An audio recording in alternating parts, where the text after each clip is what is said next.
কচুর শাক বানাবো চিংড়ি দিয়ে। তার জন্য কচুগুলোকে আমি ভালো করে কেটে নিয়ে ভালো করে ধুয়ে নিয়েছি। ওর মধ্যে দিয়ে দিলাম জল, নুন আর একটু তেঁতুল। তেঁতুলটা দিলে গলা চুলকাবে না, আর হাঁড়িতে যেহেতু সিদ্ধ করছি হাঁড়ির মধ্যে দাগও লাগবে না। এবার সিদ্ধ করে নেওয়া হয়ে গেছে। কড়াইতে সর্ষের তেল দিয়ে আগে থাকতে নুন হলুদ মাখানো চিংড়িগুলোকে আমি ভেজে তুলে রেখে দেবো। চিংড়িগুলোকে বেশি ভাজবো না, বেশি ভাজলে শক্ত হয়ে যাবে।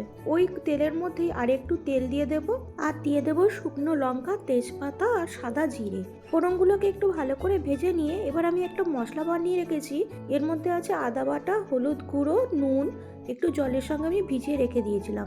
মশলাগুলো দিয়ে ভালো করে কষিয়ে নিয়ে আগে থাকতে সিদ্ধ করা কচুর শাকটা দিয়ে দিলাম। তবে এই কচুর শাকটা দেওয়ার আগে আমি এর মধ্যে যে তেঁতুলগুলো দিয়েছিলাম সেই দানাগুলোকে ফেলে দিয়েছি। দিয়ে দিলাম চিনি অল্প একটু, কারণ কচুর শাকের মধ্যে একটু মিষ্টি না দিলে ভালো লাগবে না। কাঁচা লঙ্কা আর আগে থাকতে ভেজে রাখা চিংড়ি মাছগুলো। রান্নাটি কেমন লাগলো অবশ্যই জানাবেন।